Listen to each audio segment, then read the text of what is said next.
In This Corner. In This Corner. Featuring top current and former fighters, officials, promoters, managers, trainers, and more. Plus, insider news on the sport of boxing. If you're a fight fan, this podcast is a knockout.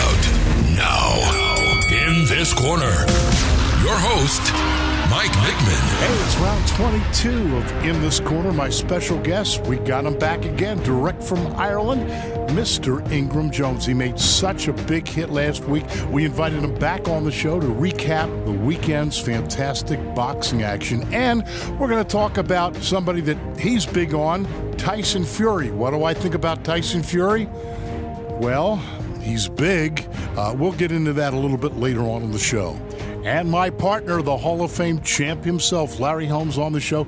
We're going to talk about his former sparring partner, Donovan Razor Ruddock. He knocked the guy out in the 5th round this past weekend. And Roy Jones, you know, the Senior League of Boxing. We're going to get into that and a lot more. Don't forget to like us on Facebook, follow us on Twitter, and subscribe on iTunes. Round 22 starts now. A friend of yours, you had him appear for Larry Holmes Presents. We ran the fights in Easton at the State Theater. Donovan Razor Ruddock from Canada fought this past weekend, scored a 5th round TKO. He's back. He hasn't fought since 2001. Do the math. That's over 14 years. He's back. He scored that knockdown. He thinks he can make it back to the top. Well, he didn't make it when he was young. So you think he's going to make it now that he's older? He's not going to make it because he's older. One of the things about him, though, when he was younger, I used him as a sparring partner, and he did have a good left hand. He had a good left foot, and that's all. But he didn't have a whole lot of heart unless he was out front. And it takes a lot of heart when you're out there fighting. And, you know, maybe he gained some of that too. I don't know, but I don't see too much happening for him. Okay, but he may be thinking, well, yeah, I'm 51, but there are no Larry Holmeses out there. There's no this, there's no that. Tyson, gave Tyson a decent enough fight. And he's thinking there's certainly no Tysons out there that maybe he could make a couple of dollars. Well, he will make a couple of dollars, but you know what? Tyson is not going to fight him. Nobody's going to really fight him that means anything or got any kind of a clout. They're not going to fight this guy because why should I? Why should I take a chance? So he'll be running around the stages now, making $50, $60, $70, $80 fight, but he's not going to get up there. Nobody wants to see this man fight. They didn't want to see me fight at 51 years old, but I did until I was 52. And you were winning at the age of 52. Right. While we're speaking on older, Roy Jones, he still keeps going on and on and on. Only 40. He's a baby at 46. But isn't there a point where he maybe should say, stick to doing commentating and don't get in that ring? I don't know. I know what I think. A lot of times fighters should stop when they should stop. Maybe I stopped at the right time. I hope I did anyway, because I have no after effect. You know, a lot of them fighters get that after effect. Getting hit inside your head every time you get into the ring, every time you go into the gym or whatever, you're going to get hit, you're going to get hit, and you're going to hit, and something going to give in the middle. You know, you can't your body's not made to take shots like that upside your head. And this is what happens to these guys. They're going to end up like my buddy, you know, and they'll be saying it's a shame. But it ain't no shame on the disease because they cause it. It's a shame on them that just keep going when they shouldn't. All right, every day we learn more and more about the $1 billion spectacular May the 2nd with Pacquiao and Mayweather. And now, if you want to go to Vegas to see the fight, that won't happen because the MGM controlled all the tickets. Nobody ever got a shot. Greed, Mike. What's that word? Greed. Well, you want to talk about greed? This may be just exactly that.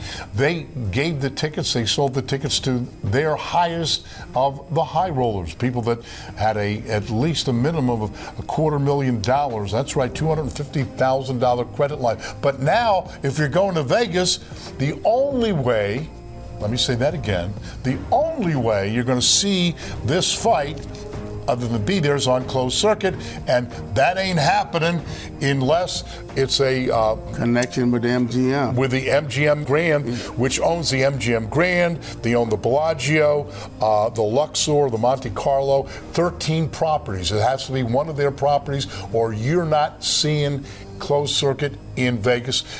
Wow, they're really cashing in on this, aren't they? Well, they're trying to cash in, Mike, and that's what greed is all about. They don't care about you.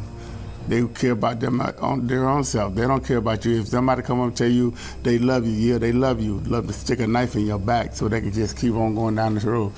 So, you know, boxing, greed goes together. Yeah, they paid millions and millions of dollars for a site fee, and obviously they're looking to get their money back. But to exclude all the other casinos, all the other, pay-per-view sites in Vegas, wow, they got a deal. You're looking at so much money. We'd need two calculators to Well, they're it out. talking about closed circuit. If you want to see it here, I think they say it's costing about $4,000 or $5,000 just to see it in your bar. And if you take it in your bar, you're not going to be able to charge the people that kind of money because you're not going to make it back. So you're looking for a loss every time you do it. Okay, you want to say, well, I got the Mayweather fight there, but you're going to be also saying, I lost $5,000, I lost $4,000 or $3,000, because you're not going to get your money back. Well, the bars certainly will take advantage of that. As you said, they're looking at a hefty fee to carry that closed circuit. But, maybe people eat, drink that night, they may get some back. Yeah, we'll get some money back, because people are going to drink and people are going to eat, but they're not going to get back what they hope to get back. That's all of their money. I would show a free fight on my television. I don't care about that. I would show it free. Because it's not costing me nothing. But if it costs me something, I'm going to have to charge. And this is what these guys are doing. They're going to cost them a few $1,000s, so they're going to have to charge people for coming through that door.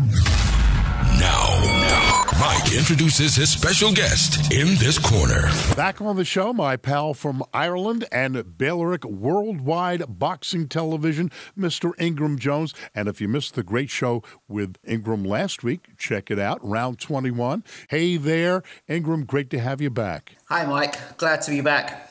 Some really good action over the weekend. We got a lot to talk about, a lot coming up. And if people, like we said last week, think that boxing is dead, I can tell you right now it is hotter than it's been in over 40 years. Everybody is talking about the goings-on in boxing. Specifically, I know the big fight over the weekend. Let's talk about that. Yep, absolutely. Kell Brook made his comeback. The IBF welterweight champion was last seen in America fighting Sean Porter. Unfortunately, since that point in time, Kell Brook got stabbed in the leg, and there was serious doubts whether he was going to come back into the ring. Fortunately, he has. The IBF champion defended his title against the #1 contender, Jojo Dan, who is Romanian but via Canada. Kell Brook basically handled business. He dropped Dan 2 or 3 times and was retired in his corner in the 5th round, coming out for the 5th round. And, that was an amazing fight when he won the title against Showtime Sean Porter. That was a great fight. Absolutely. I mean, I was one of those people who didn't think that Kell Brook would make the leap from, European fringe world level to actually becoming a world champion. So Kell Brook showed a lot of things in that night to travel from the UK to America, to battle Sean Porter, who everybody was saying was the next coming of Mike Tyson, the way he destroyed Paulie Malignaggi. And, I was surprised to see how good Brook looked on the night. So all credit to Kell Brook. And as you mentioned, Kell Brook couldn't do any more than what he did against Jojo Dan, totally outclassing him and stopping him. He did everything and much more than anyone could ask for. What do you think is next on the horizon? Well, it's interesting because the big talk is, as I said before, Amir Khan. Everyone's talking about Amir Khan. Carl Froch, who was commentating on the night, basically turned around and said that that's a standoff at the moment between Brook and Khan. Everybody wants to see the fight. Thing is, Amir Khan wants to chase the massive fights. He wants to fight the Mayweathers, the Pacquiaos. He's even talking about fighting Miguel Cotto. So it looks like that fight's going to go on hold. That would be an incredible fight. Oh, absolutely, absolutely. They're talking about having the fight at Wembley. I was going to say Wembley, yeah. Wembley would sell out probably in about 2 hours. Tell me about it. And Eddie Hearn says there's a date, I think it's June the 13th, that Wembley's free for that. So he's putting it down, laid the gauntlet down for Khan. But I think Khan's got other plans. Potentially, he could go and fight Miguel Cotto. That's some of the rumours, or Chris Algieri. On the flip side, for Kell Brook, there's potential of fight against Juan Manuel Marquez. That's one fight he could have.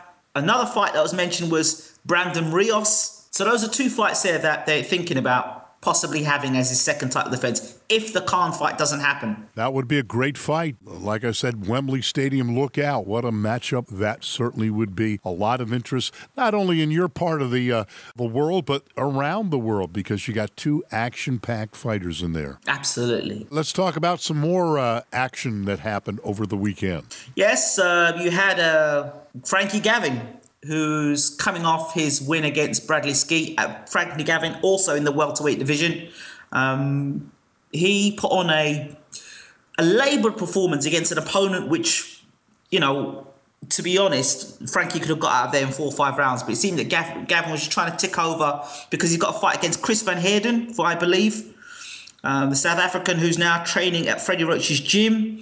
He's training very hard. I did an interview with him a few months ago before his last fight, and he was sparring with Miguel Cotto and Canelo, and both guys admitted that Chris is a handful of a fighter, and Frankie Gavin's definitely going to have to fight a lot harder against Chris Van Heerden. Yeah, it should be something to look forward to. Let's talk about one of my favorite fighters, Triple G, and what may be around the corner for him. Yes, Triple G is fighting, I believe, Willie Monroe next, Jr. But a lot of talk about possibly Carl Froch fighting Triple G. And Carl Froch's opinion, his thoughts were, look, it took him 11 rounds to get rid of Martin Murray, so he's going to step up to super middleweight and fight a big, strong super middleweight in me. You know, Triple G's a great fighter, but at super middleweight, I get him. I cobra him, basically. That's what Carl Froch says. And Carl Froch, a real stand-up type of fighter. Good jab, good movement, great power, and a real tough guy with a good chin. That could be a really exciting matchup. But before that, there's Andre Ward. I believe Andre Ward is really looking to come and fight Carl Froch. I believe he wants the WBA title. Froch is saying, let's have the fight in Nottingham. Ward saying, I'm not coming to England.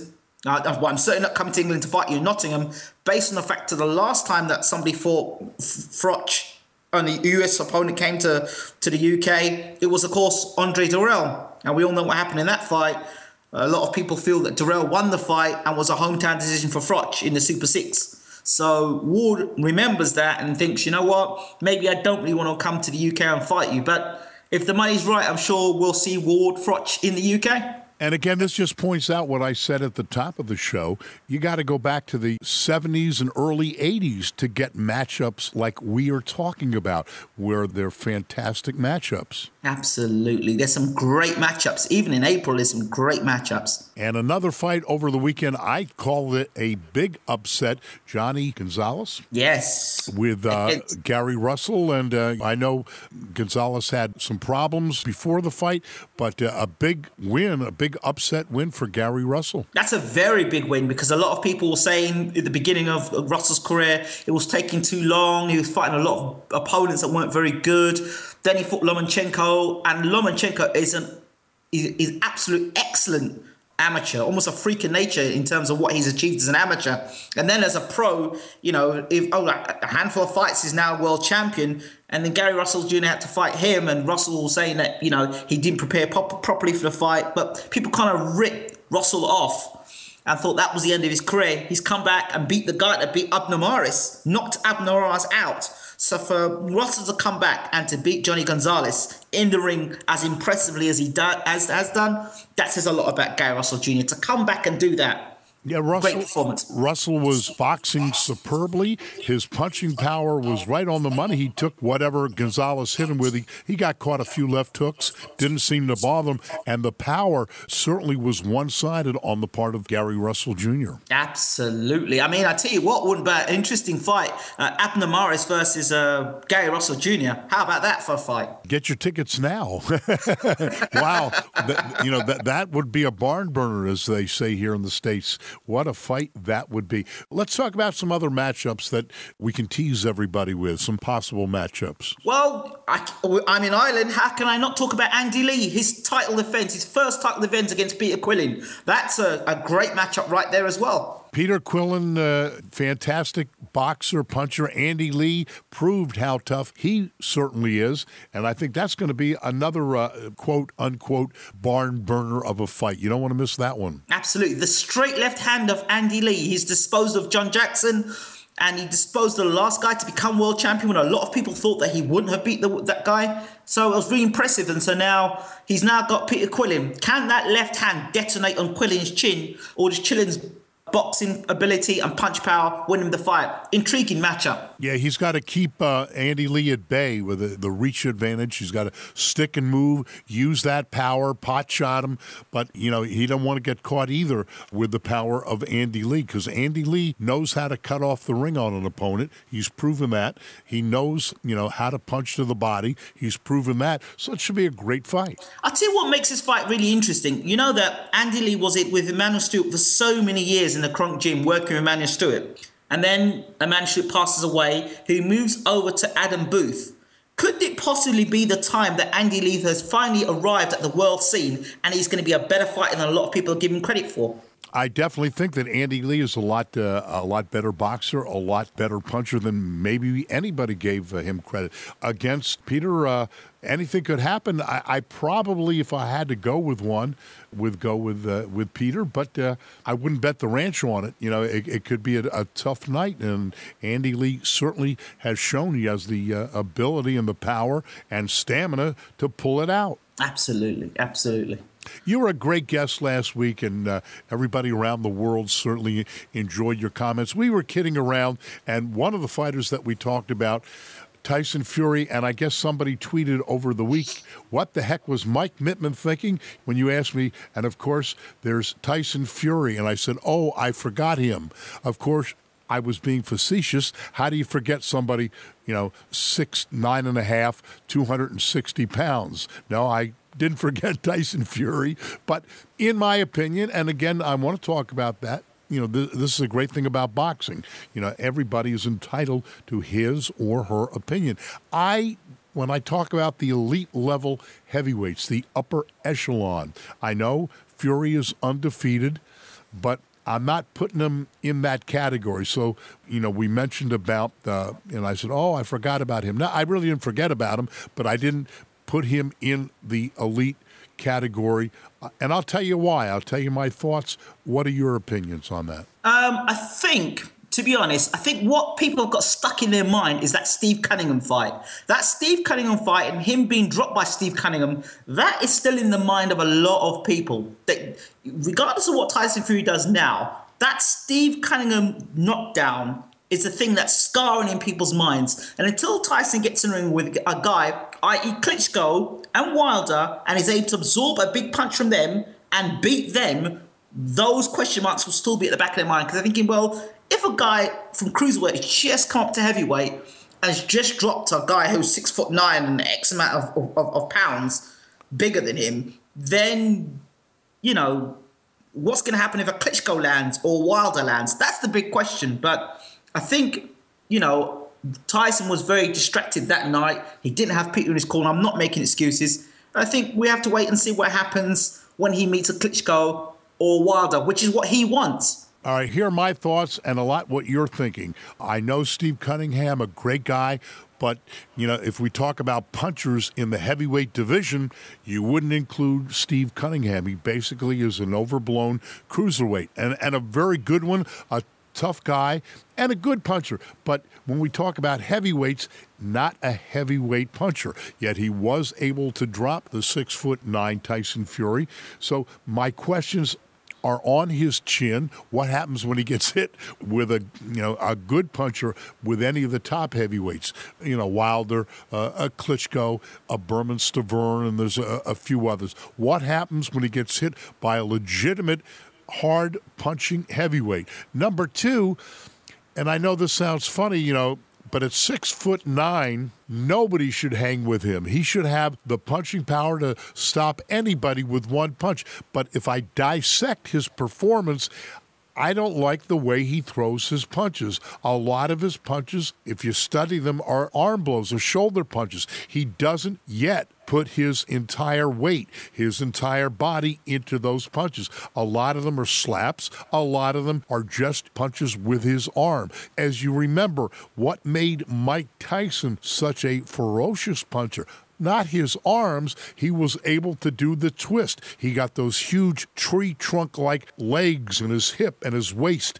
behind those punches, and that's where the power comes from, not the arms. And so far, Tyson, to me, has just shown he lacks the ability to get his weight behind those punches.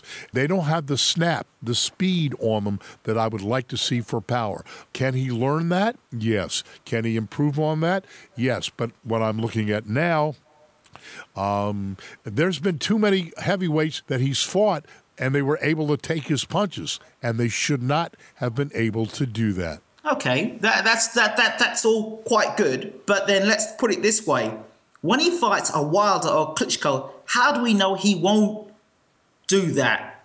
That's what we don't know. We don't know what happens when he fights a really big guy who's going to put the fear of God in him and he's going to come right at him. I mean, when he fights a Wilder and a Klitschko, he better be punching full heavyweight power or he could find himself on the deck. Exactly, and that's what I want to see. You know, when I see that and you answer those questions, and they will get answered real fast, either with Wilder or Klitschko or Stavern or anybody in that category. When he takes one on the chin and he fires back, and again, you hate to keep going back to the Cunningham fight, and Cunningham a good fighter, but make no mistake, still a cruiserweight fighter. He's not, in my mind, a heavyweight fighter. And I'll tell you, there's an interesting matchup. Steve and I were talking about this. If Tyson Fury would really like to prove himself, and not with one of the names that we mentioned, Amir Hardcore Mansour, who's just 6 foot. He's not a big heavyweight. He's small for a heavyweight. He can punch. That would be a great fight. I know you mentioned that fight. I was just about to think about Mansour. Now, Cunningham beat Mansour, did he? He got off the deck twice and beat Mansour. So, and he was able... did he not drop Mansour in that fight as well? Yes, he did. Yeah, so I mean, Cunningham's punch power can't be that bad. I mean... Well, in all fairness, I think Mansour had some problems with stamina during that fight, and he started to tire. But can you put him down? Yes, that's why I think it would be a wonderful fight for Tyson Fury. Absolutely. But again, if he beats even Mansour, it still doesn't prove the point, because the guys he's going to have to fight, Klitschko and Wilder, though it's guys that height he needs to be fighting now to prepare him for a Klitschko. He needs to get in the ring with them, to be honest, because at the moment he's fight guys 6'1", 6'2", 6'3", small guys. You know, if the heavyweight proportions today, and you're going to have to challenge 2 of the world champions that are all 6'5 plus. So that is really where, you know, has he prepared properly to face a guy? I would like to see Tyson fight someone like a Marius Vac. A fight against Marius Vac, someone who's that tall and big and has some boxing ability, takes a good shot, has a good bit of power. But are they going to do that? Probably not, because it's too much of a risk and no reward. And again, we talk about Berman Stavern. He's got to fight somebody. He would like another shot against Wilder, but that may not happen until he fights a top contender again and works him back into the #1 mandatory position. Why not a fight with Fury and Berman Stavern? That's interesting you mentioned Berman Stavern. I spoke to his coach and I've spoken to Berman. Rumour has it that he's going to be back in July. Although his trainer would like him back before then, I believe they'll be fighting in July. And Berman was saying he'd like to go to the UK and fight. Who knows? That's what I'm hearing. Also, what about David Price? David Price, he's that height. He's a big puncher. He may not have the greatest chin, but he's a big puncher, he's tall, he can box. That would be a great fight as well. If Fury could get past Price, but people would say, why would you fight Price? Price has already been exposed. The principle is, Price is the dimensions of a Klitschko or a Wilder and possesses knockout power in either hand. So it's more of a simulation as to how he would do against a Klitschko or Wilder. But then if he did that, Wilder or Klitschko might not want to face him if he put on a destructive performance against Price. That's true. Right now, either Wilder or Klitschko would probably love to get their hands on Tyson Fury because they think, he's not the real thing, okay? If he proves himself, they may just, drop him down the line. They may avoid him, so to speak. Absolutely. Yeah. Absolutely. Yeah, but a lot of interesting things. And again, the heavyweight division is starting to show some life. Absolutely. We've got, obviously, Jennings fighting Klitschko coming up soon as well. Price is making his move. Staverne's making a move as well. Jason Gavin is going to be fighting Anthony Joshua next weekend. And I've had the pleasure of announcing several of Gavin's fights on worldwide television. A real tough fighter. Yes, absolutely. A lot of people. I spoke to Gavin the other day, and he was saying to me that a lot of people expect him to get blown out in a round or two. But I'm in good shape. He just went 8 rounds with 10 rounds with Gerald Washington, so he's in good shape coming to his fight. A lot better shape than he was against Wilder. Whilst a lot of people are not expecting him to win, Gavin says he's going to come out there and throw as many punches as he can. So it should be an interesting fight. And he says if he lands a right hand on Joshua's chin, what happens? Who knows? All right, what's coming up this week on Bayloric TV? Oh well, we've done an interview with Floyd Money Mayweather, but it's not actually a real interview. It's more of a comedy and a spoof interview. A lot of people have taken the whole Floyd Mayweather Manny Pacquiao thing very seriously, very, very seriously. So I thought, let's get an interview in with somebody who does the impression of Floyd Mayweather very well, and get to ask Floyd some questions that you wouldn't normally be able to ask Floyd because he's always ducking and diving when you ask him a straight question. So. Yeah, it should be interesting to see what people think about it. You don't want to miss that. Coming up this week on Bayloric Worldwide Boxing Television, tongue-in-cheek interview with Floyd Mayweather Jr., and everybody likes a good laugh. Everybody likes to be funny and have some comedy in their life, so that should be a great interview. And also, let me not forget, an exclusive interview with Jason Gavin. Speak to Jason for about 20 to 30 minutes on a video interview. We spoke about the Joshua fight. Talked about his own career, how he got into boxing. So that's a fascinating interview as well on Bayloric TV. All right, from Ireland, Ingram Jones from Bayloric Worldwide Boxing TV. We'll speak to you soon. Thanks a lot. Always great to have Ingram on the show, although I'd rather do the show in Ireland. I'm thinking about that coming up in a few weeks. And of course, always great to have my co-host, the Hall of Fame champ himself, Larry Holmes. Don't forget to like us on Facebook, follow us on Twitter at In This Corner Pod. And if you haven't done so already, so you don't miss anything, subscribe on iTunes. We'll be back next Thursday with a brand new episode. Have a great week. Until then, I'm Mike Mittman, and we'll see you at the fights. You've been listening to In This Corner with Mike Mittman. Explore inthiscornerpodcast.com to connect with Mike, to ask the champ Larry Holmes, to access show notes, and more. In This Corner. inthiscornerpodcast.com. In This Corner. This has been a Steve Mittman social media creation. SteveMittmanSocialMedia.com.